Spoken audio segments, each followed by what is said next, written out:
Ariafit patrocina este espacio.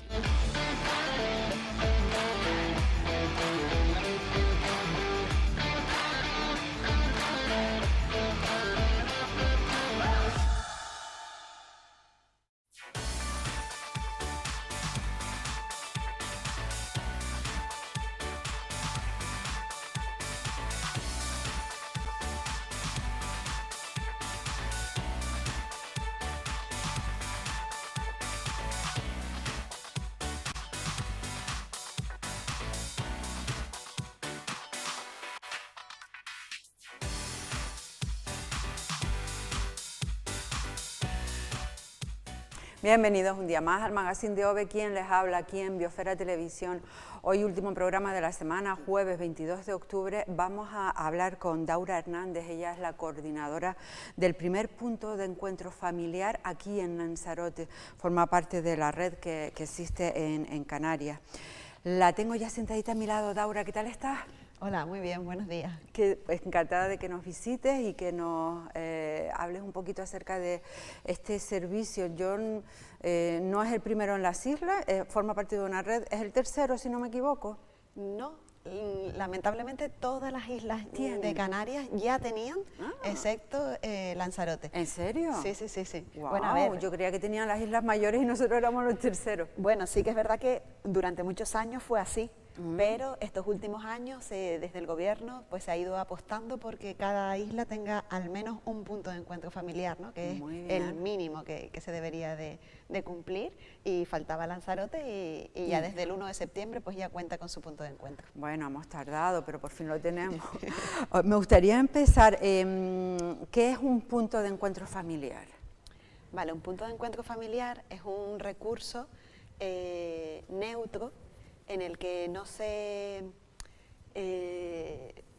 las partes no importa la opinión de cada uno, es un recurso neutral en ese sentido. Si tuviéramos que estar del lado de alguien, siempre va a ser al lado del menor. Del menor, claro, evidentemente. Entonces, pues, es un recurso en el que se posibilita que de una forma segura y además supervisada por profesionales, pues los menores involucrados en un conflicto familiar pues puedan tener relación con progenitores no custodios la mayoría de las veces, o con algún familiar que de otra manera, de no existir el punto de encuentro, pues no tendrían contacto con esa persona. Ajá. Supongo que el punto de encuentro está gestionado por profesionales que entienden de la materia, psicólogos, trabajadores sociales, no lo sé. Sí, exacto, sí. Se cuenta con un equipo interdisciplinar.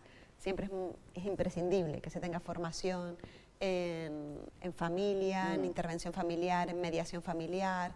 Después también es muy importante que se tenga formación y experiencia en violencia de género, porque suelen llegar muchísimos casos procedentes de situaciones de violencia de género. Y bueno, conocer pues el desarrollo evolutivo de los menores es muy importante. Entonces siempre tiene que haber pues personas de la rama social, psicólogos, trabajadores sociales, pedagogos, y también pues del ámbito jurídico también es muy importante, pero siempre con esa formación complementaria que se hace indispensable en un punto de encuentro familiar. Y en este apenas mes y medio que lleva abierto nuestro punto de encuentro aquí en la isla, en Arrecife, ¿dónde está situado? En Altavista. En Altavista. ¿Cuántos menores, cuántas familias han pasado ya por ahí? ¿El gran público lo conoce? Claro, es que la cuestión muy importante de los puntos de encuentro es que no se puede acudir de forma espontánea, porque estamos viendo unas imágenes de cuando visitó la presidenta la sede, ¿no? Sí. La presidenta del Cabildo. Del Cabildo, sí. No se puede acudir espontáneamente, ¿no? Porque uno quiera ir al punto de encuentro, sino tiene que ser siempre a través de una resolución, bien por vía judicial o administrativa. Entonces, claro, lo más habitual, además este punto de encuentro de Arrecife, pues funciona pues gracias a una subvención de la Viceconsejería de Justicia del Gobierno de Canarias. Es la administración que ha apostado por la asistencia de este punto de encuentro. Contamos pues con el apoyo del Cabildo de Lanzarote también, pero entonces, claro, las familias tienen que llegar a través de una resolución judicial. O sea, entiendo que es una sentencia la que dice el encuentro debe de producirse a través del punto. Y si alguien gestiona individualmente su separación y de repente se encuentra con un conflicto, digamos, si no pasa antes por el juzgado, no es posible. No se puede. Podemos atenderle desde la asociación en otros proyectos diferentes, ¿vale? De los que vamos a hablar ahora, porque Daura Hernández pertenece a una asociación estupenda que hace una labor social maravillosa que enseguida vamos a comentar con mujeres y con tal. Bueno, comentaba, en estas 6 semanas o algo así que llevan, cuéntame, balance. Sí. A ver, el balance es muy positivo, pero claro, en cuanto a número, vamos a ver, ahora mismo tenemos 5 familias que se han derivado desde los juzgados al punto de encuentro. Esta cifra va a ir en aumento porque, claro, al principio del todo es cuando más cuesta. Y aún así, solamente en mes y medio ya tenemos estas derivaciones, pero claro, es que nosotras arrancamos y nadie sabía que estábamos allí. Claro. Entonces, lo primero es, pues presentarte en los juzgados, pues informar de que ya se cuenta con un punto de encuentro familiar, pues desde los distintos juzgados de Arrecife, pues saber cómo tienen que derivar, saber con quién tienen que contactar. Entonces, claro, todo eso son gestiones, trámites, pues que llevan su tiempo, ¿no? Y aún así, tengo que decir que estamos súper contentas porque en los juzgados nos han recibido con las manos abiertas y con los brazos abiertos, y ha sido estupendo, ha sido una actitud de colaboración increíble, y eso ha llevado a que ya tengamos 5 casos derivados y muchísimos más en camino que sabemos que ya se están gestionando, porque además es que nos llaman para coordinarnos con el interés de hacer las cosas pues lo mejor que se pueda, pensando en la familia y principalmente en los menores involucrados. Bueno, sé que ustedes con la asociación Más Familia llevan también el punto de Tenerife. Entiendo que no todos los puntos de Canarias los gestionan ustedes, ¿no? No. Uy, sí, no, madre no, ni mucho menos, no. A ver, Más Familia comenzó junto con la colaboración de otra entidad a gestionar el punto de encuentro familiar en Adeje, que se llama Punto de Encuentro Familiar Más Familia. Pero bueno, actualmente sí que es verdad que Más Familia ya no gestiona ese punto de encuentro familiar. Entonces, actualmente solamente tienen el de Lanzarote, sí. Pero sí que tienen un montón de proyectos más. Le comentaba a Daura fuera de cámara, ¿este tipo de puntos de encuentro solamente lo utilizan los padres o se da el caso de familiares? Por ejemplo, los abuelos, muchos de nosotros hemos oído de abuelos que no tienen acceso a visitar a sus nietos.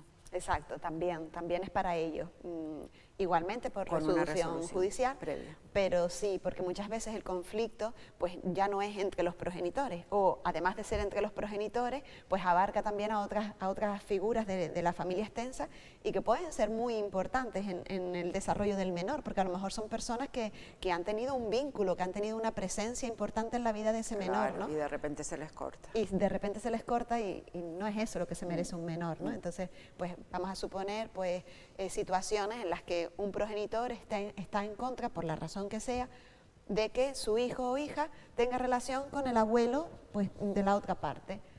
Bueno, pues vamos a ver, ¿no? Porque a lo mejor sí que ese menor necesita tener ese contacto, pero no de cualquier forma. A lo mejor es necesario que haya un punto de encuentro para que existan profesionales que supervisen ese encuentro, ¿no? Y podamos tener información objetiva y profesional, información técnica, que trasladarle a los juzgados de si lo mejor que le puede pasar al menor es no tener contacto con esa figura o al contrario. Oye, y efectivamente los puntos de encuentro familiar previenen conflictos. Por supuesto. Pero para ustedes, las personas que los gestionan, ¿debe ser una complicación en algunos casos o no? Sí, prevenimos conflictos externos, ¿no? Pero claro, allí pues muchas veces sí que se dan situaciones conflictivas. No tantas, la mayoría de los días lo que ves son situaciones muy bonitas, te llevas una alegría enorme, porque cuando tú ves que por distintas razones, porque no son siempre razones de, yo qué sé, es que las familias estamos tan expuestas a tantos conflictos, a tantas situaciones, que al final dices, merece la pena, ¿no? Y este menor es el que está sufriendo eso, ¿no? Y cuando ves reencuentros, a lo mejor de que hace años que no se ven, o muchas veces progenitores que han desaparecido de la vida de su hijo, pues cuando era un bebé, y de repente pues dice, voy a retomar el contacto, ¿no? Y Y nosotros siempre lo hacemos no tanto por el derecho de ese progenitor, ¿vale? Sino por el derecho del menor, que es lo que nos importa, ¿no? El derecho del tienen menor. que darse situaciones como mínimo, no sé si curiosas, pero emotivas también. Estas separaciones dolorosas que las hay, en las que los niños se pasan meses e incluso algunos años hasta que se resuelva el conflicto judicialmente sin ver al padre o a la madre. No sé, ese periodo de tiempo sin el contacto, después en el primer contacto tiene que ser una especie de shock. Depende ¿no? mucho de la edad, ¿no? Porque si han sido niños pequeñitos, de repente tú lo pones al lado del padre y a ti te dicen que es tu padre, pero es que tú no tienes ninguna referencia de esa persona, ¿no? Tú no lo tienes en tu imagen, en tu esquema de la familia como una figura de referencia. Y lo tienes que construir. Entonces, si no estuviera el punto de encuentro, ¿cómo lo hacíamos? Ese menor está preparado para irse de repente a merendar con el padre y a dar una vuelta y después nos vamos a la playa. Tiene que haber un ambiente de protección a ese menor en el que vayamos, totalmente de acuerdo, en el que vayamos trabajando esa relación familiar. Y por supuesto que el objetivo final va a ser ese, que el menor tenga una relación normalizada con su padre y con su madre, siempre que se pueda. Siempre que se pueda, ese tiene que ser el objetivo, que trabajamos en familia. Ahora, cuando la situación pues es de desprotección hacia el menor, pues por supuesto que no. Laura, y supongo que cada caso evidentemente es personalizado, porque cada uno es un mundo, ¿no? Pero a rasgos generales, ¿cómo se trabaja en esas visitas? ¿Se les deja solos? No sé, ¿hay un protocolo a seguir? Sí. Dependiendo del caso, dependiendo de la gravedad de las situaciones, dependiendo del motivo por el que se deriva el punto de encuentro, pues las visitas son de una manera o de otra. Hay familias que simplemente van y se hace una entrega y una recogida, en el sentido de que solo se hace en el punto de encuentro un intercambio. Vale, sí. Yo te lo llevo, pero no tengo contacto con el otro progenitor, sino que lo hago a través del punto de encuentro. Sí. Pero hay otro tipo de visitas que las realizamos allí mismo, ¿vale? Dentro del punto de encuentro, pero a la vez hay algunas que son supervisadas o tuteladas y otras que son no supervisadas. ¿Cuál es la diferencia? Bueno, pues que en las visitas tuteladas tiene que haber en todo momento una técnica presente. Tiene que en todo momento supervisar las conversaciones entre padre o madre y el menor, si le lleva regalitos, verlos previamente. Entonces este tipo de cuestiones se hace ya cuando se valora que la situación pues bueno, puede ser de mayor peligrosidad. Por lo menos se tiene la incertidumbre, ¿no? de que pueda afectar negativamente al menor. Y bueno, vamos a proteger al menor teniendo una supervisión. Este estilo de visitas puede ir progresando. A lo mejor empezamos por tener visitas supervisadas y evidentemente se va progresando. Después se pasará a visitas no supervisadas y después se pasará a entregas y recogidas. Siempre buscamos al final la normalización. Entiendo también que el tiempo de la duración de la visita también depende de muchos factores. Exacto.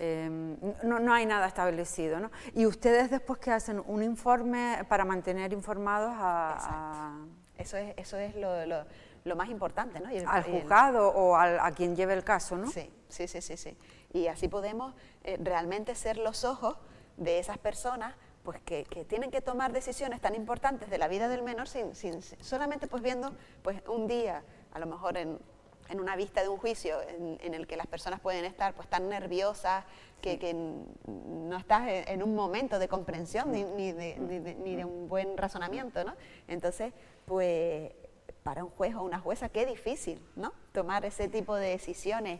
Cuando me vienes contando por un lado una versión, por el otro otra versión, veo al menor, pero yo no sé qué pasa realmente en esa familia. Pues por eso es la gran importancia del punto de encuentro, porque nosotros... Que hacen un papel neutro. Claro, y tenemos información directa y constante de esa familia, ¿no? Porque muchas veces pues hay quien dice, no, pero por ejemplo, los casos de violencia de género es lo más, o de los más peliagudos, ¿no? Donde más solemos recibir críticas y bueno, y que son situaciones más difíciles, ¿no?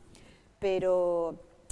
nos dicen, no, porque claro, el agresor les manipula, ¿no? A las personas del punto de encuentro. Bueno, pues probablemente, ¿no? Como puede manipularnos cualquier persona, ¿no? Pero cuando tú tienes una relación constante, no de 2 días, ¿vale? Sino cuando tú semanalmente ves a esa persona 2 o 3 días, la ves en distintos tipos de situaciones, porque cada día es una prueba. Por ejemplo, si el menor llega tarde porque la madre lo trae tarde, o de repente un día la madre suspende una visita, son situaciones tensas que nosotros vivimos en directo con los progenitores que están ahí y vemos cómo reaccionan. Y, ¿sabes? Entiendo que en ningún caso de todas maneras pueden, posicionarse, evidentemente entiendo que no, pero tampoco pueden crear ningún vínculo afectivo aunque lleves ya un tiempo de visitas y de tal, porque entorpecería la labor, ¿no? Al fin y al cabo. Exacto. Uno tiene que mantenerse en su... Claro. Tiene que ser complicado. Es muy difícil, es muy Tiene difícil. que ser muy complicado. Sí. Bueno, buenas noticias para la isla de Lanzarote, que por fin cuenta con este punto de encuentro familiar y se une al resto de los de Canarias. Muchísimas gracias por aclararnos un poco qué es esto de un punto de encuentro, y ahora sí me encantará que nos cuentes acerca de Más Familia, de esa asociación que ustedes tienen. Cuéntame. Sí. Bueno, pues Más Familia es una asociación dedicada a la intervención y mediación familiar. Nacimos en el año 2015, a finales de 2015, y bueno, vamos caminando. Empezamos pues con pasos más cortos y ahora ya vamos pues con pasos más, más grandes y más firmes. Nuestros primeros proyectos los desarrollábamos pues en Tenerife. Ahora pues con esta oportunidad de tener el punto de encuentro aquí, pues ya nos hace más fácil, ¿no?, acceder a otra población, contactar con otras entidades, con otras administraciones, y bueno, ya estamos desarrollando también pues varios proyectos aquí en Lanzarote. Bueno, yo no sé si estás trabajando en apoyo a la mujer en esta ocasión. Sí, también estamos, digamos que... Los que tienes para Lanzarote. Por línea general, exacto, ¿no? Todos nuestros proyectos siempre van enmarcados. Nuestro principal objetivo siempre va a ser el menor, protección al menor, y que el menor tiene derecho a crecer feliz, independientemente de las circunstancias familiares que les haya tocado vivir a cada uno. Y las administraciones, las políticas de familia, tenemos que estar apoyando a ese menor y a esas familias para que realmente puedan desarrollarse de forma plena. Entonces todos nuestros proyectos van dirigidos a ese ámbito, y evidentemente mujer, igualdad, pues también está dentro del trabajo que hacemos con familia, ¿no? Estamos desarrollando unos cuantos proyectos dirigidos tanto a la promoción de la igualdad, sí, como a la prevención de la violencia de género. Importantísimo, sí. Muy bien. Bueno, ¿tienen perfiles en las redes sociales? Sí. En Facebook, creo que he visto. Sí. ¿Tienen una Instagram, web también? Tenemos una página web. Por si quieren ampliar información de cualquier tipo. Exacto, y además pueden contactar con nosotras a través de esa página web.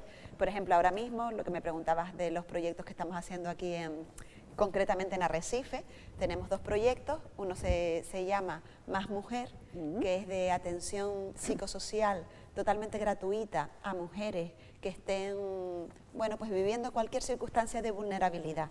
Puede ser pues que ahora mismo se encuentren desempleadas, puede ser que tengan bajo su cuidado pues a hijos menores, que tengan hijos adolescentes y se estén viendo desbordadas, que no saben cómo afrontar esa etapa del desarrollo de los niños.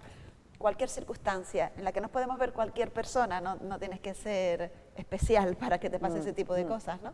Entonces pues es un apoyo, y además lo hacemos tanto presencial como online. Me gusta mucho por lo que acabas de decir. A veces cuando hablamos de proyectos hacia la mujer relacionamos con el maltrato y tal, y no, a veces nos desbordamos. Yo también me incluyo por un montón de motivos en el que no tiene por qué haber esa violencia de por medio. Exactamente, y además que las mujeres todavía cargamos con muchas presiones sociales, con muchas sociales que después se hacen presiones personales, ¿no? Porque, bueno, pues muchas de nosotras... Y nos cuesta salir para adelante con cosas que no... Claro, y todavía, bueno, pues muchas de nosotras estamos incorporadas al mundo laboral, pero a la misma vez tenemos que seguir formándonos para no perder la oportunidad del mundo laboral, ¿no? Porque si no te adelantan otras muchas, ¿no? O muchos. Después también tienes el cuidado de tus hijos, las responsabilidades del hogar, un padre al que cuidar. Entonces son muchas cosas, muchas exigencias que durante muchos años se nos han puesto a nuestras espaldas, y hay veces que gestionarlas pues es difícil, ¿no? Entonces, totalmente de acuerdo. Esa atención psicosocial que se puede hacer presencial y online, y después además pues el otro proyecto que se llama Construyendo Más Igualdad es un proyecto de formación totalmente gratuita, online, en formato online, totalmente flexible, la puedes hacer pues cuando quieras, no tienes un horario concreto al que tengas que asistir, y además es formación acreditada por la Universidad de La Laguna. Ah, qué bueno. Y Pero podemos acceder a esta formación en cualquier momento, ¿no tiene una fecha de inicio y de fin? sí, cada módulo que se va ofreciendo Vale. sí que tiene una fecha Sí. de inicio y de fin, pero en ese intervalo pues tú lo vas haciendo pues a tu cuando ritmo, puedas, sí, y, sí, sí. exactamente. Y además hay formación que está dirigida pues a mujeres en general, pues mujeres que quieran, pues por ejemplo hay un módulo que es de autoestima y de empoderamiento. O por ejemplo otro módulo también muy interesante de si para las mujeres que tengan hijos en edad adolescente, pues saber si pudiera ser que esté sufriendo o ejerciendo mi hijo adolescente violencia de género, por ejemplo a través de las redes sociales, que es algo que también pues ahora pues está bueno, pues que está muy Oye, presente. me gusta muchísimo, que muy temática más presente interesante, sí. en nuestras vidas, sí. Y después también hay formación dirigida específicamente a profesionales, ¿vale? Entonces es del área de sensibilización, de promoción de la igualdad, prevención de violencia de género, pero para profesionales que trabajan en el ámbito social. Muy bien. Y todo es gratuito. Entonces, Bueno, ya saben, Más Familia, es muy fácil de buscar, yo la busqué, no me acuerdo ahora mismo, asociación, másfamilia.com. sí, Asociación Más Familia. Asociacionmásfamilia.com. Un placer enorme, se me ha pasado el tiempo volando. Bueno, ya vendrás a visitarnos de Perfecto. nuevo en cualquier otra ocasión. Genial. Espero que les vaya a todo el equipo. Bueno, yo estoy personalizando en ella, pero hay un equipo detrás, Exacto, sí. hay un equipazo de detrás, que les Cierto. vaya genial también aquí en Lanzarote. Nada, muchísimas gracias y encantadísimas de volver, incluso de que vuelvan pues algunas de mis compañeras Claro, también. me encantará Venga, para genial, seguir muchas hablando gracias. de todo esto social. Vale. Un placer, muchísimas gracias. Venga. Seguimos con nuestro programa. Esta mañana voy a recibir a Victoria Castañeira Góngora. Es la responsable de tramitar el testamento vital a las personas interesadas aquí en Lanzarote. Creo que nos visitó, no lo recuerdo bien, si fue a principio de año con la doctora Soko Lizárraga, ahora ya me lo va a recordar.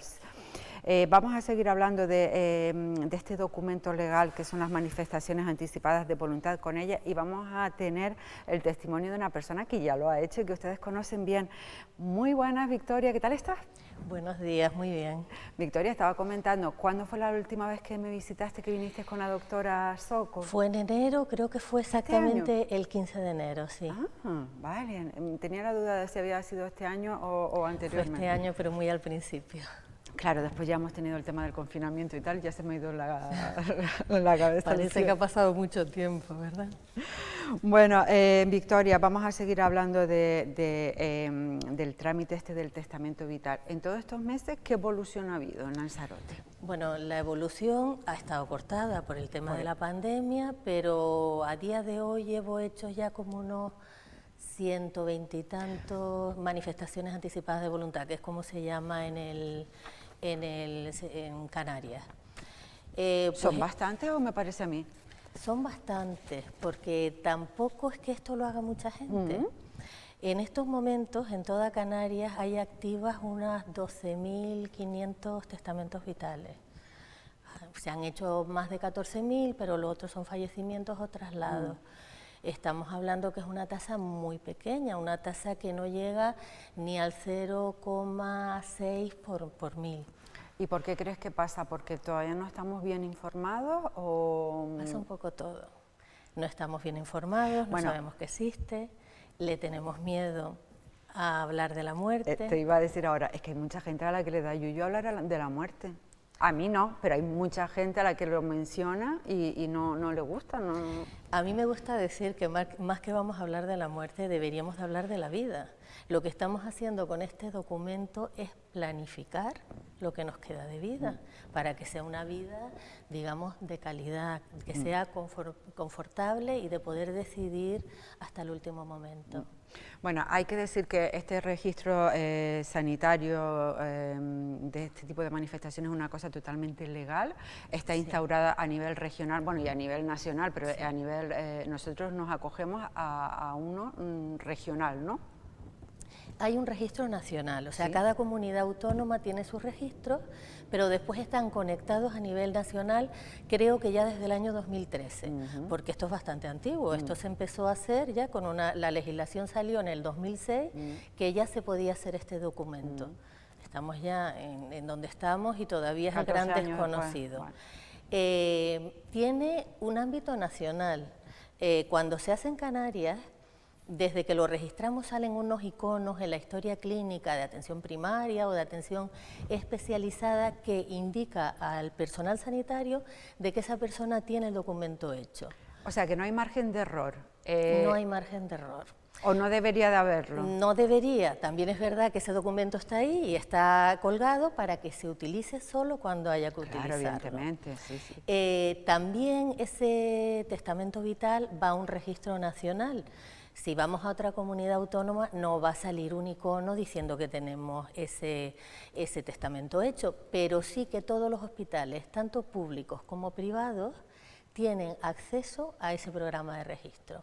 Si les advertimos que lo tenemos hecho o tomamos la costumbre de que siempre que haya necesidad se consulte, se va a tener acceso. Muy bien. Vamos a recordar exactamente qué tipo de voluntad recoge este testamento vital, evidentemente siempre relacionada con lo sanitario. Sí, y algunos extras más, pero lo importante es que es un documento legal en el que una persona expresa los cuidados que quiere y los tratamientos que quiere que se le hagan o que no se le hagan por el personal sanitario en momentos en que no puede dar su consentimiento. Por poner un ejemplo, si nos encontramos en una situación de Alzheimer, ya con una demencia avanzada, o un coma por un accidente o por una operación, no podemos decidir. ¿Qué pasa? Pues que este testamento es, digamos, nuestro seguro. Ahí hemos dicho lo que realmente queremos o no queremos que se nos haga cuando estamos en esa situación de no podernos comunicar y de enfermedad incurable e irreversible. ¿Y cómo es el proceso en el que llamamos o nos ponemos en contacto con un correo que va a aparecer por ahí y decimos, quiero hacer el testamento? El procedimiento es muy sencillo, es llamar al 012, como si cogiéramos cita con el médico de cabecera.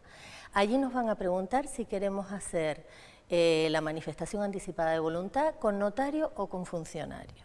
Si eligen la modalidad de funcionario, les voy a atender yo.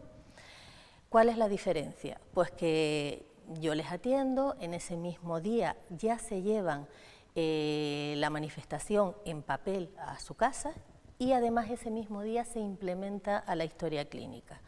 Por otro lado, yo soy enfermera, también soy miembro vocal del Comité de Ética y doy asesoramiento sanitario a quien lo pudiera necesitar, porque hay una cosa que quiero reseñar que me parece que es importante. Creo que hay que saber en una manifestación anticipada de voluntades qué es lo que se quiere y tener asesoramiento, porque hay mucha terminología sanitaria y aparte de la terminología también hay cosas que hay que ajustar. ¿Quién está al otro lado del testamento? El personal sanitario. Cuanto más cerrado, más concreto, más fácil será de interpretar y de llevar a cabo por el personal sanitario si es que algún día lo necesitamos. Claro, me parece muy acertado, muy interesante lo que acabas de comentar. Si nos vamos a lo mejor a un notario tal, no nos va a especificar tan claramente como alguien tan entendido como el sanitario en sí que sabe de qué está hablando. Es que no es su terreno. Sin menospreciar a los notarios, por Dios, quiero decir. Es que no es su terreno, el terreno del notario es el que da fe. Claro que una persona puede acceder al notario y está muy bien. Claro. Pero entonces debe de haber hecho esa preparación previa, muy bien, previa con el personal sanitario que considere oportuno. Y Victoria, ¿quién puede hacerlo? Un menor, porque hace pocos días leía algo de un menor. ¿Un menor puede hacer un testamento vital? No, en esta comunidad autónoma no. En esta comunidad siempre mayores de edad. En otras comunidades autónomas como Andalucía, Cataluña, Navarra, alguna más, los menores emancipados, pero en Canarias no. Solo mayores de edad y personas que estén en plenas facultades, con su capacidad de obrar. Con eso y un documento identificativo es suficiente. Ni siquiera hace falta tarjeta sanitaria. Muy bien. Y se me ocurre, Victoria, ¿ahí también hay un trabajo de psicología cuando atiendes a la persona o no? ¿O es algo más frío? No. Cada persona que entra por la puerta para mí es una aventura, porque somos diversos. Hay muchos tipos de gente que por distintas razones quieren hacerse un testamento vital.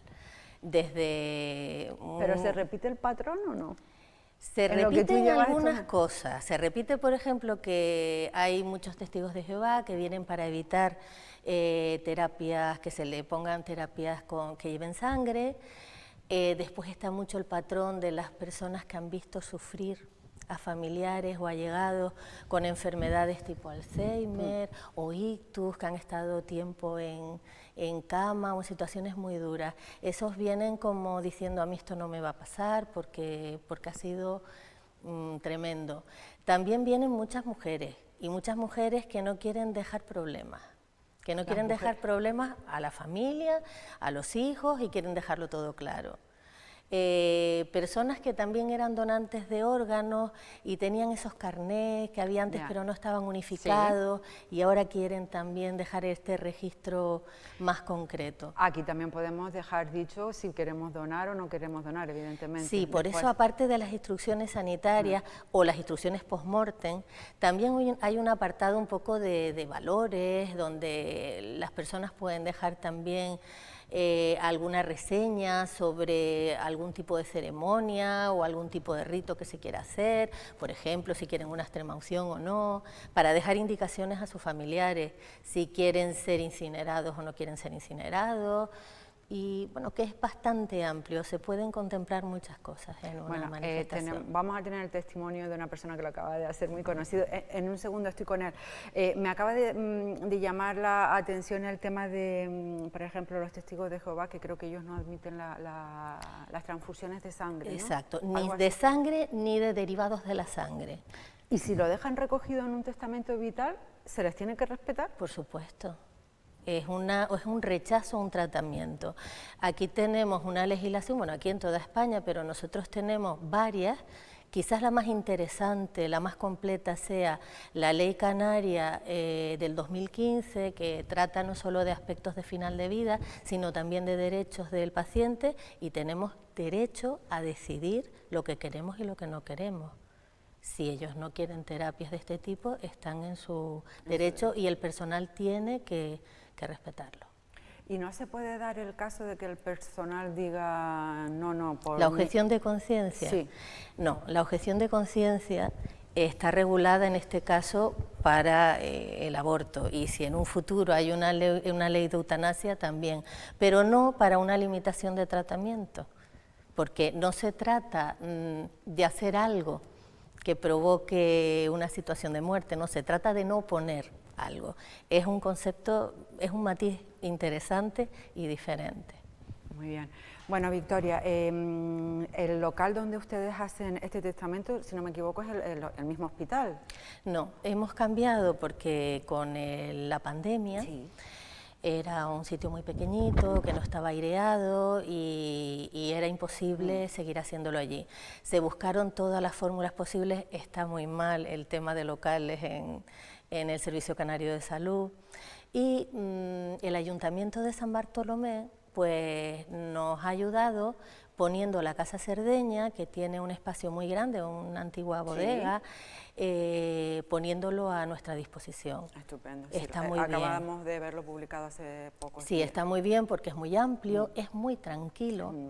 Está aireado, y ahora que se ha hecho, hasta me parece más interesante tratar este tema fuera de las batas blancas. Eso te iba a decir, ¿es importante el sitio donde uno se siente a redactarlo?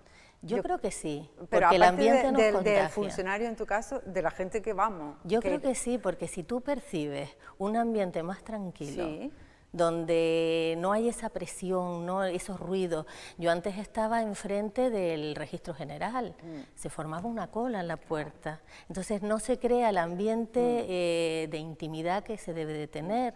Yo pienso que esto también es un momento trascendental para las personas que lo hacen, porque no vamos a hacer esto todos los días, lo vamos a hacer una vez en la vida, podremos corregirlo las veces que hagan falta, pero es un acto, digamos, muy concreto y merecemos tener la atención adecuada en ese Victoria, momento. yo no sé por qué tu involucración en este tema.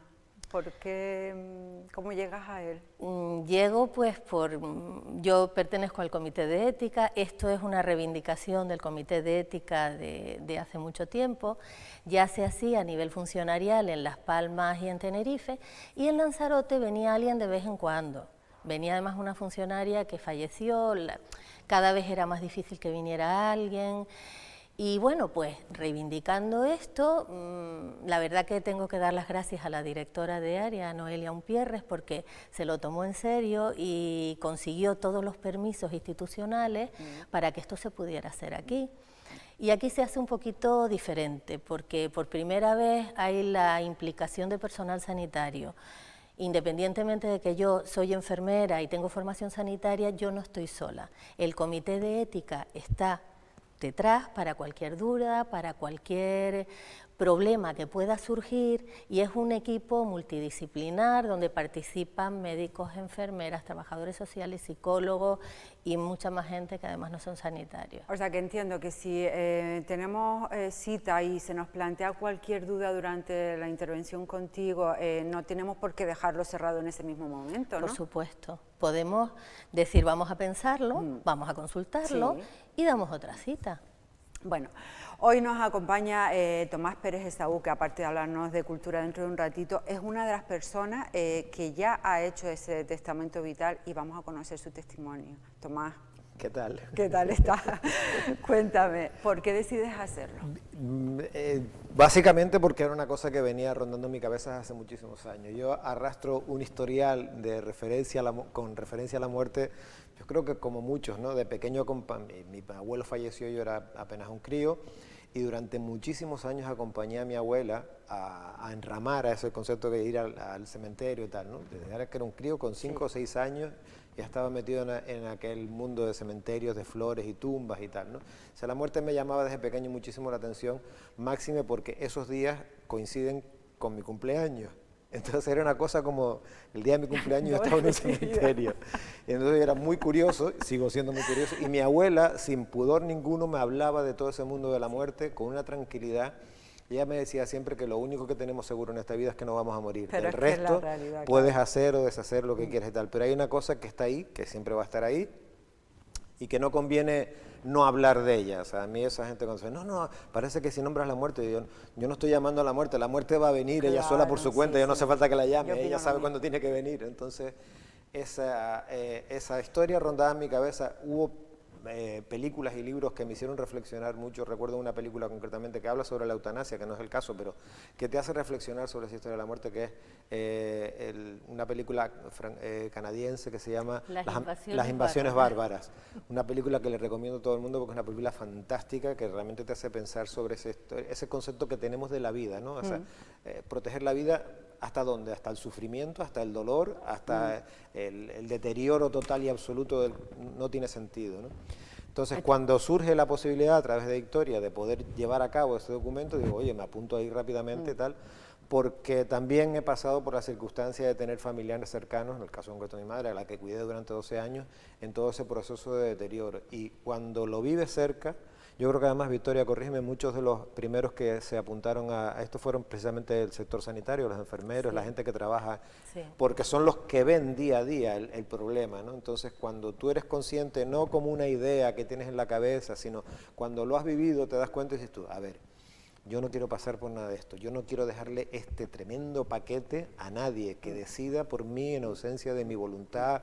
No, si lo puedo dejar todo por escrito, si lo puedo dejar todo documentado, yo me quedo tranquilo y mi alrededor vive feliz y contento porque saben que la decisión lo que ya tienen está que hacer, que la tomada. decisión no es suya, que la decisión es mía. Incluso como tienes que dejar a alguien para que ejecute esa voluntad por ti, buscar a alguien que ejecute esa voluntad incluso por encima de sus propias convicciones y opiniones, o sea, que lleve a cabo mi voluntad, no la suya. Entonces yo creo que con todo eso y luego el proceso de, no sé cuánto nos llevó, 1 hora, me parece que fue alrededor, o sea, es un cuestionario muy extenso donde hay preguntas que tienes que reflexionar y tienes que pensar y tienes que, a ver, tengo que Porque tomar... cuando llegas ahí No no es- sabes, no tienes ni idea de Básicamente lo que... tienes una idea, pero Victoria lo que se lleva el encarga de cuestionario. ponerte los pies en el suelo. O sea, vamos a ir pregunta por pregunta, entendiendo exactamente qué es lo que se está preguntando y dándonos alternativas de respuesta para que la respuesta, y como dice ella, pues si no estoy medianamente convencido de algo, me lo puedo pensar, no tiene que ser en ese momento, Vale, lo que reflexionar. comentaba. Y Victoria, la persona que se queda encargada, digamos, de que el testamento llegue a buen puerto, ¿tiene que ser familiar o no? No, está la figura del representante, ¿Sí? que es de lo que están hablando. El representante hay gente que lo pone y gente que no lo pone, Vale. porque el testamento vital habla por sí mismo y ya es de obligado cumplimiento. Pero nosotros recomendamos esa figura del representante porque es la persona que has decidido tú que en tu ausencia es la que mejor te conoce. Si hay algo que no estuviera claro en ese testamento, sería el equipo sanitario a quien se dirigiera. Lo único que se pide es que sea mayor de edad. Vale. Puede ser familiar o no familiar. Ajá. No se va a dirigir el equipo sanitario a la familia, se va a dirigir, en ausencia de representante, sí a la familia, sino al representante. Vale. Tú ya tienes el tuyo. Yo ya tengo el mío aparte. Quiero señalar una cosa, porque en estos días se ha convocado un festival que se llama Sí. Dando Vida a la Muerte, no sé Sí. si estará el cartel por ahí. Sí, lo mandé, creo, ahora no lo pongo. Pero es interesante que se pueda hablar, yo creo que se debe hablar y hablar de alguna manera con cierto humor, o sea, tomarnos la vida, yo creo que el humor es de las cosas más serias del mundo. Nos tenemos que tomar las cosas con humor, o sea, ¿por qué tenemos tanto miedo a hablar de la muerte? Cuando somos niños y hay algún muerto en la casa o lo que sea, automáticamente se quitan los niños de en medio, como si, ¿por qué apartas a los niños de una realidad? O sea, No sé por qué yo... tampoco es que los pongas allí no, a besar al evidentemente muerto, que no, indudablemente, pero yo me siento un poco identificada con lo que tú comentaste de lo de enramar, lo de que nos llevaban al cementerio, lo de que participábamos un poco en las muertes de nuestros mayores y tal. Y esto sí que se ha perdido un poco, como que nos da miedo de que un niño pueda sufrir. Yo Sí, creo que sí además, se habla con naturalidad de las de muertes una antes, realidad. como dices, ocurrían en casa, pero hoy en día las Hombre. muertes en la inmensa mayoría de las ocasiones ocurren en hospitales, lejos del ambiente familiar, porque están en tratamiento, sobre todo a personas mayores con procesos de enfermedades y tal, ¿no? Entonces, no existe, es como que no existe, no, sí existe, está ahí, ¿no? Yo creo que conviene y todo ese proceso del duelo, la cercanía, y aparte, porque hablemos de la muerte no nos vamos a morir, nos vamos a morir Cuando nos incluso tengamos sin que hablar de morir, ella en toda la vida. evidentemente, vale. O sea, entonces, Bueno, tú ese nos tipo de traes- festival, yo creo que, bueno, festival no sé si sería la palabra adecuada, pero Creo que se llama festival. Se Luis, llama ¿tenemos así. el cartel? Vale, que vale. incluso el nombrarlo festival, digo, sí, porque la muerte también puede ser divertida. En México, por ejemplo, el tema de la muerte Claro. está muy... Aquí muy- lo tenemos, sí. Ahí está, Festival de El la primer Muerte. festival Dando Vida a la Muerte. Muy bien, esto tiene una Y yo programación me traje mi festival. Tu propio festival. Es una camiseta, no sé Vale, si la que- pueden ver bien ahí. Sí, la estamos viendo. Es el arcano número 13, el que del tarot, que todo el mundo considera que es la muerte. Y lo Sí. que más que hablar de la muerte, habla de la transformación, porque la muerte, en fin de cuentas, es un proceso de transformación. Entonces, ¿por qué no hablar de la muerte? Porque es un proceso de transformación que forma parte de la vida. La vida y la muerte son como la noche y el día, indispensables la una para la otra. Gracias a la muerte, la vida se recupera y se regenera, o sea, con lo cual... Vamos a hablar de la muerte, vamos a ser divertidos. Esta camiseta está hecha por José Rosales de una serie que se llama precisamente Tarot, son las cartas del Tarot. Y bueno, este es Me encanta. el número 13, el arcano sin nombre, que como yo además nací en una casa que lleva el número 13, digo, pues, esa es para mí, ¿no? Que me representa mucho. Y Bueno, eso, y yo creo que esto, dejar esto por escrito, de alguna manera sales con mucha cuando sales de allí, sales con mucha tranquilidad, como diciendo, Pero, una cosa estoy menos aquí pensando, dentro. ¿y si cambias de opinión dentro de Puedes, un año? puedes Yo cambiar, soy doña cambio de opinión. pero con todo el derecho del mundo cambias de opinión y vuelves a rehacerlo. Me encanta porque Victoria, esto... porque ¿sabes por qué? Porque es que, por ejemplo, mi marido, pero si hace no sé cuánto me dijiste esto, digo, sí, pero es que ahora pienso lo otro, porque no podemos cambiar de opinión. Por supuesto, esto es exactamente igual que un testamento de bienes. El que sirve es el último. Entonces, si cambiamos de opinión total, parcialmente, queremos cambiar un representante, cualquier cosa, lo único que tenemos que hacer, lo mismo, llamar al 012 y lo cambiamos. Yo de hecho estoy haciendo, de todos los que llevo hechos, no son nuevos de la totalidad, otros son modificaciones, gente que lo tenía hecho y que ahora ha reflexionado más, ha querido cerrarlo más. Ahora hay una posibilidad también que se está dando, que la gente se quiera acoger a determinadas personas, que es pensando en una futura ley de eutanasia, como ya está el proyecto de ley, y existe la posibilidad de que si en el testamento vital se hace una reseña a que en un futuro pudieran ser subsidiarios de una eutanasia, hay gente que lo está poniendo, porque dicen, bueno, si yo tuviera un accidente o una demencia, ya nunca más podría aplicárseme esta situación, porque el proyecto de ley dice que hay que pedirlo cuando uno puede pedirlo, cuando está con su cabeza en condiciones. ¿Y crees que va a llegar definitivamente la ley o no? Yo creo que algún día llegará. Algún día llegará. De todas formas, lo que quiero que se distinga muy bien es que la eutanasia es una pequeña posibilidad de algún apunte que gente la puede utilizar dentro del testamento vital. Pero el testamento vital sirve para muchísimas cosas, en realidad nos va a traducir lo que nosotros somos. Hay gente que es muy religiosa y entonces va a una forma de pensar y de limitar tratamientos conforme a esa religión, del tipo que sea. Hay muchos extranjeros. Los extranjeros quieren sobre todo morir en casa, a ser posible con su copa de vino y su perro. Pero morir en casa, yo creo que, bueno, a mí me encantaría morir en mi casa también, eso, no sé, qué mejor muerte que esa. Sí. Puedes expresar la preferencia de morir en casa. Pero se puede dar el caso, o sea, estoy malita, voy a personalizar, malita en el hospital y ya son horas las que quedan. ¿Se puede hacer ese traslado? Tenemos una ley, la del 2015, que habla de que tenemos derecho a cuidados paliativos el 100% de la población, incluso en domicilio, incluso también ayuda de los profesionales al duelo de los familiares. Entonces la ley está ahí. Hay muchos profesionales que están trabajando en cuidados paliativos y van a los domicilios. Porque es una forma de morir que la gente elige con más tranquilidad. Eso se elige para morir bien. ¿Qué es lo que queremos al final la mayoría de las personas? Morir bien, morir tranquilos, estar rodeados de los nuestros, que ese tránsito sea lo más agradable posible dentro de lo que es. Y es posible, y la ley del 2015, Canarias ha sido una de las comunidades autónomas pioneras en tener su ley de muerte digna, lo contempla muy claramente.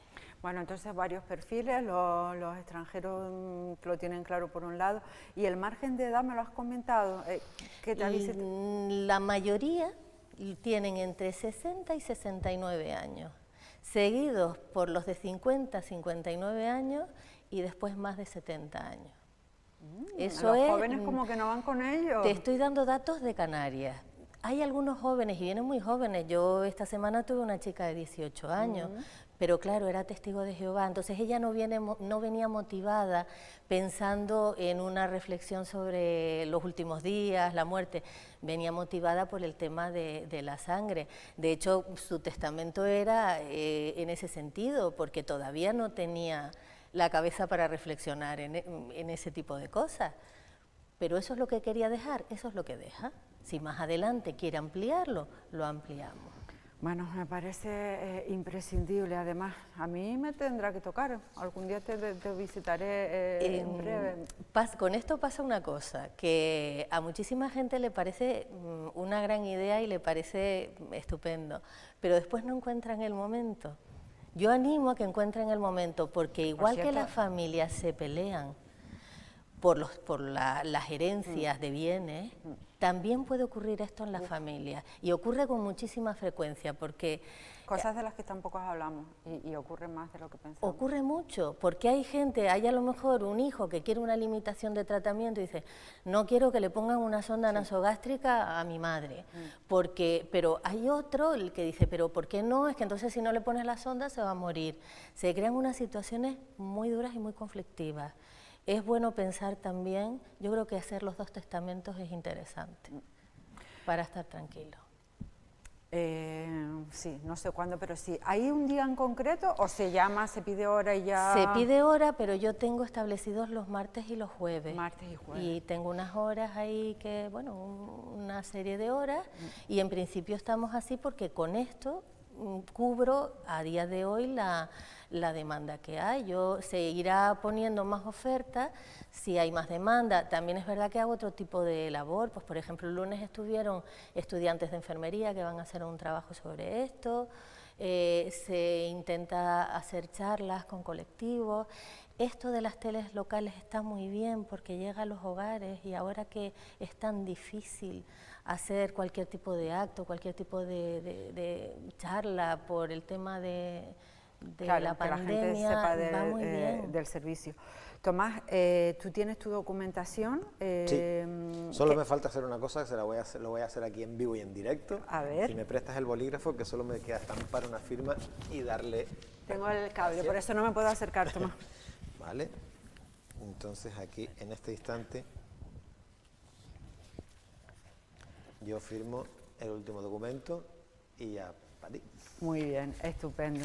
Siempre teniendo Y en ya me cuenta quedo que yo. hay ocasión para cambiarlo en Siempre. el momento que se quiera. Y aquí tengo yo mi documento con todas las manifestaciones de voluntad, todos los requisitos, todo lo que yo considero, en mi caso, que debe hacerse si yo no tengo la posibilidad de tomar decisiones. Y me gustaría hacer un apunte, que es que mucha gente muere de enfermedades muy graves y nunca se va a utilizar esta opción. ¿Por qué? Porque no van a perder su conciencia, van a estar conscientes hasta el final.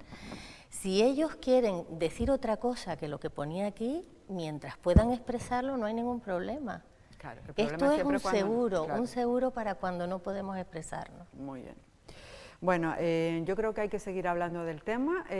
Habrán más ocasiones. Victoria, te agradezco muchísimo siempre que vengas, además, porque lo cuentas todo maravillosamente bien. Bueno, y a ti, Tomás, por favor, ese testimonio en vivo y en directo. Ahí me tocó el show. Eso no tiene valor. Yo no sé si Victoria tiene prisa o no, o se quiere quedar con nosotros 5 o 10 minutillos más. Bueno, si no está aquí mi compañero para despedirte, te agradezco mucho que hayas venido y que no lo hayas vuelto a recordar. Gracias a ti también. Ya saben, 012 para redactar ese testamento vital. Me quedo un ratito con Tomás porque hoy nos trae un corto, Gravedad Cero. Yo no sé si han tenido ocasión de verlo a través de las redes sociales. Un colectivo de, bueno, mucha gente conocida, yo no sé si ellos creo que se hacen llamar High Quality ahora. High Quality tal cual, ¿eh? Esto no es de, tal cual suena. Con todas sus letras. Con todas sus letras, exacto. Bueno, que se unen, se lo pasan divinamente bien, tienen un talento, una imaginación increíble y han creado Gravedad Cero. ¿Lo vemos primero y hablamos después? Vale, como quieras, sí. Moriré de aquí mientras tanto. Luis, ¿lo puedo ver ya? Venga, vamos a verlo.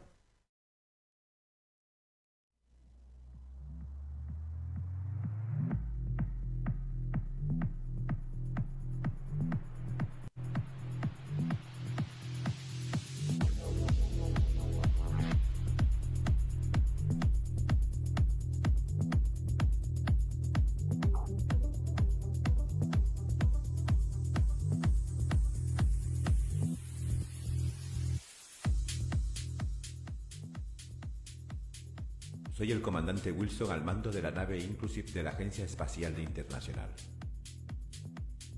Llevamos 60 días en el planeta Mérito. Hoy hemos sabido que vamos a morir. La cámara de combustión de la nave no funciona. No podemos volver a la Tierra. La reserva de oxígeno se acaba y un componente desconocido de esta atmósfera se ha colado en los conductos del aire. El resultado es una hiperreacción ante la dopamina, que ha afectado especialmente a la teniente Cabrera, técnico de comunicaciones. Ha desarrollado una psicopatía y está convaleciente en la nave.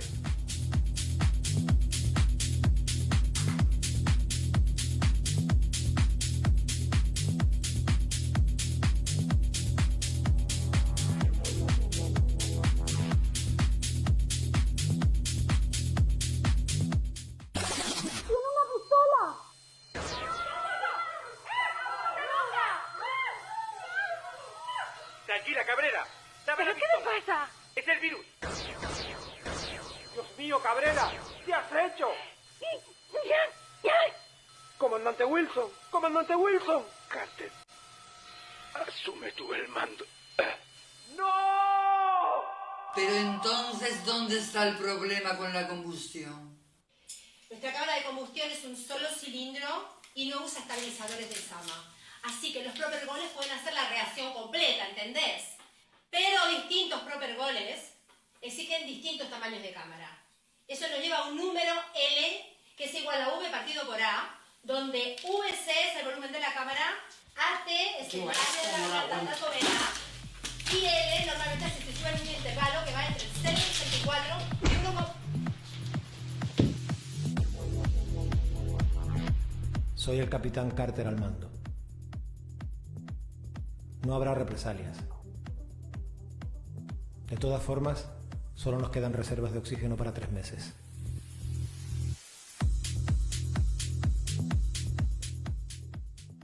Doctora Marika Ivanova. Sí, teniente Cabrera. Sea brutalmente sincera acerca de nuestras posibilidades de supervivencia. Nos quedan 1.200 litros de aire respirable. Dosificados podríamos tener esperanza de vida unos meses, pero solo para 2 personas. Y según el criterio científico, esas 2 personas debemos ser el capitán al mando Carter y yo misma como médico. Marika.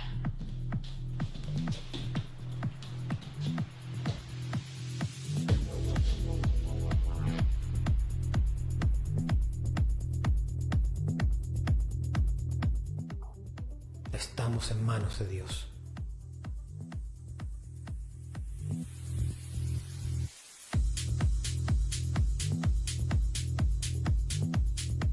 Teniente Cabrera, voy a informar a la base en tierra. Establezca conexión. Gastaremos la mayor parte de la energía en la transmisión. La prioridad es el derecho a la información.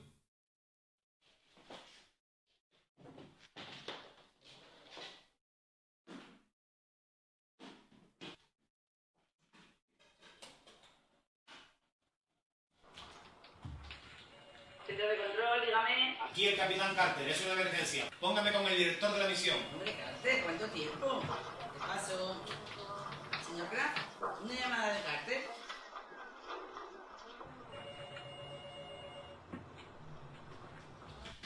Carter, está en una reunión. Repito, se trata de una situación de extrema gravedad. No puede.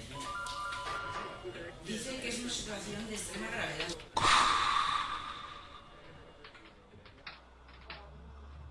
De acuerdo. Carter, dice el director que evalúes tú la gravedad de 0 a 9.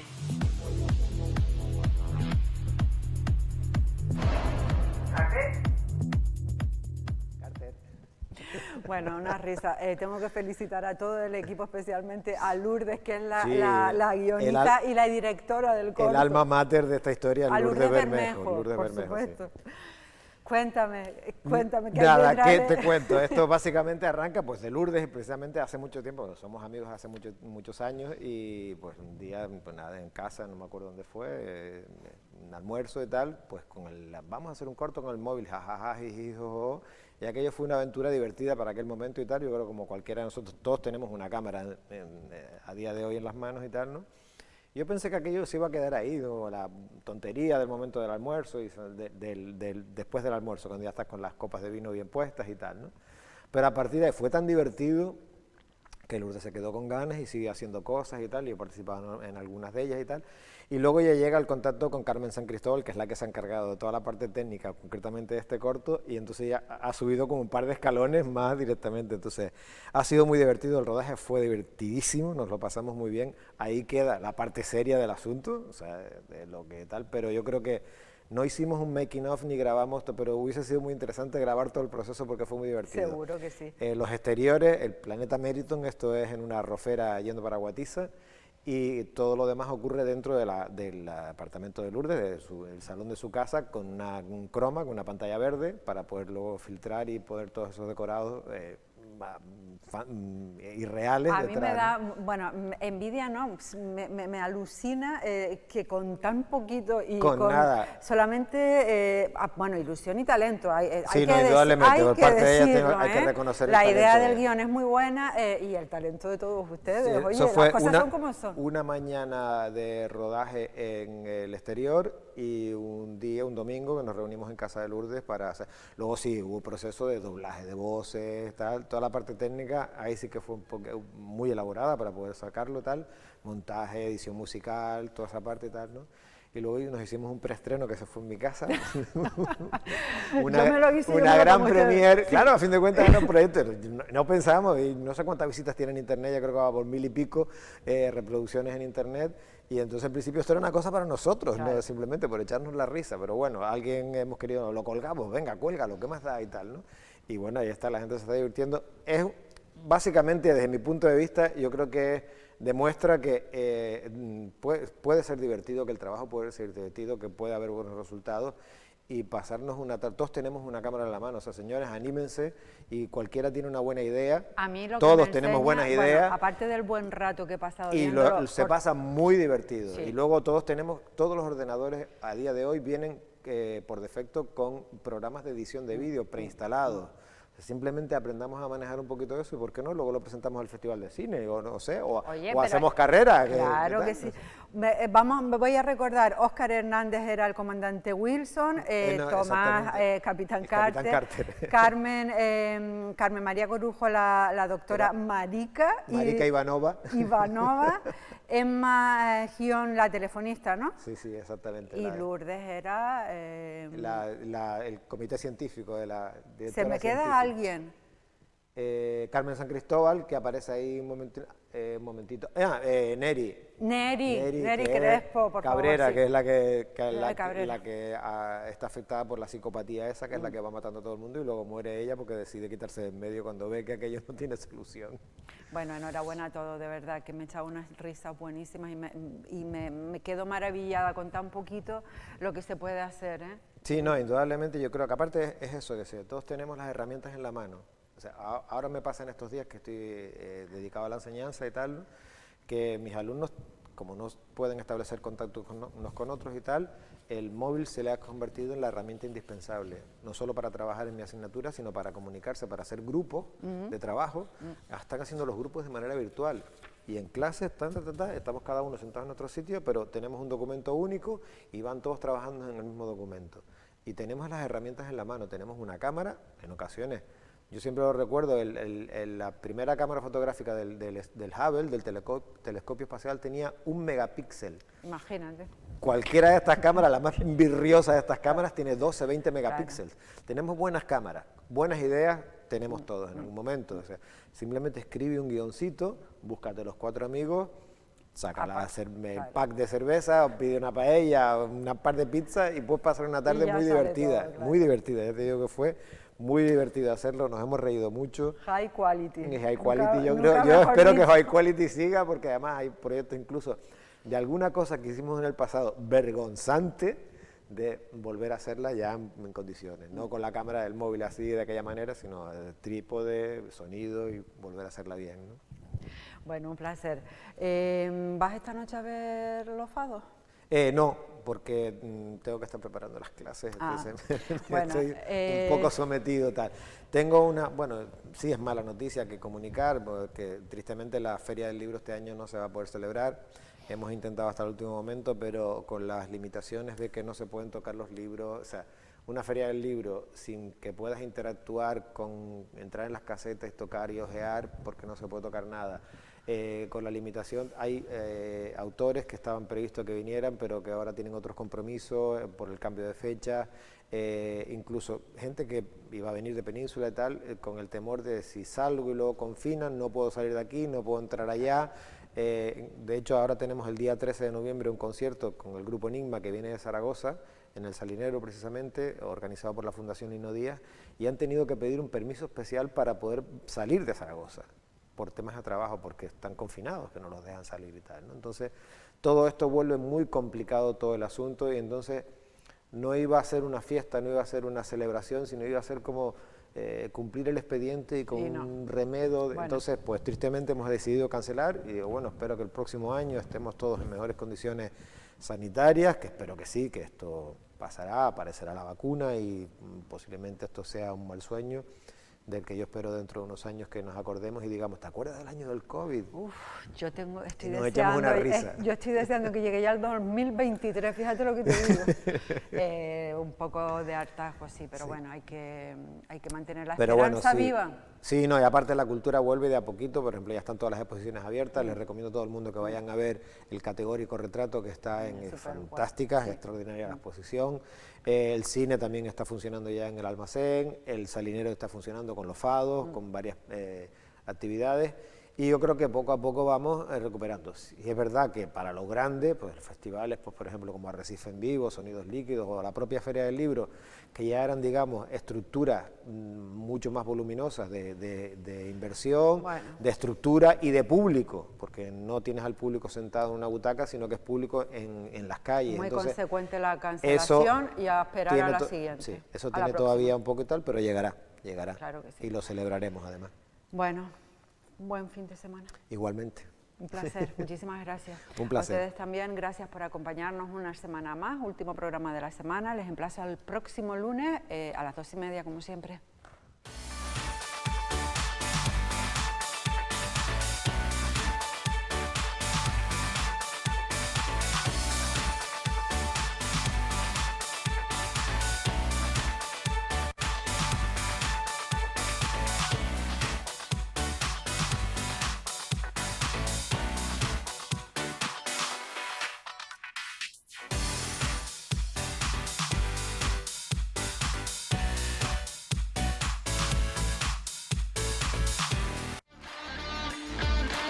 Ariafit patrocina este espacio.